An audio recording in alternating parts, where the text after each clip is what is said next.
আপনাকে যে ওই ভ্যানের মধ্যে এই লাশের স্তূপের সাথে পাওয়া গেল, সেইখান থেকে আপনাকে ফেরত আনবার সময় পুলিশ বাধা দিয়েছিল কিনা বা কিভাবে আপনাকে নিয়ে আসলো? তখন মানে আমার বড় ভাই স্যার মানে ওদের কাছে বলতেছে হাত জোর করে যে স্যার আমাদের লাশগুলো আমাদেরকে নিয়ে যেতে দেন। অনুরোধ করার পর আপনাকে নিয়ে আসতে হ্যাঁ পেরেছিল? হ্যাঁ, অনুরোধ করার পরে ওরা গালিগালাজ করতেছে, অগত্য ভাষায় গালিগালাজ করতেছে। তো তখন আরো পোলাপাইনরা যায় অনুরোধ করছে স্যার লাশগুলো নিয়ে যেতে দেন, লাশগুলো নিয়ে যেতে দেন। তখন আর কি সুযোগ দিয়েছে যে ঠিক আছে লাশগুলা নিয়ে যায়। আচ্ছা আচ্ছা। পরে তখন আর কি আমাকে ওই যে বের করে ভ্যাঙ্গারিত করে আমাকে নিয়ে গেছে। তো ওখানে একটা ছোট্ট মেডিকেল আছে মডার্ন কিউর হাসপাতাল, ওইখান থেকে আমার এই গুলিটা বের করা হয়েছে, ওখানে অক্সিজেন দেওয়া হয়েছে। তো আসলে আমার এতটাই ব্লিডিং হচ্ছিল যে সময় মতো ব্লাড না পাওয়া গেলে হয়তো আমিও আজকে এখানে উপস্থিত হতে পারতাম না, আমার হয়তো মৃত্যু হতো।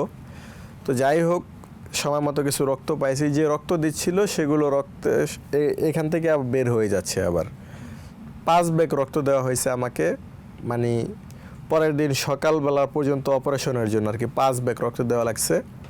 তো ওই দিন যে ভয়াবহ একটা অবস্থা ছিল, আমি তো মেডিকেলের কিছুটা খবর আগের থেকেই জানতাম।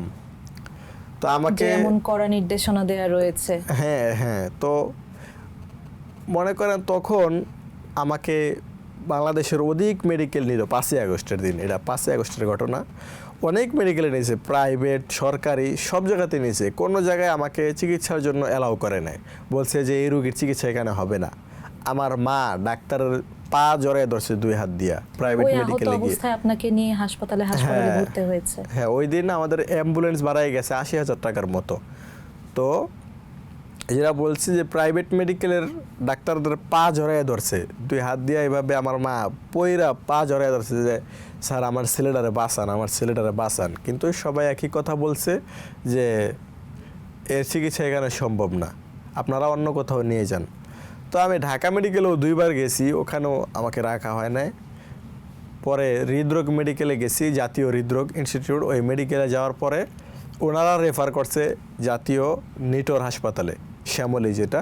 তো ওইখানে মনে করেন 6ই আগস্ট সকাল 11টার দিক দিয়ে অপারেশন করে আমার হাত কাটে আর কি। আমার হাত রাখার মতো অবস্থা ছিল না, এটা আমি সেন্স থাকতেই দেখছি।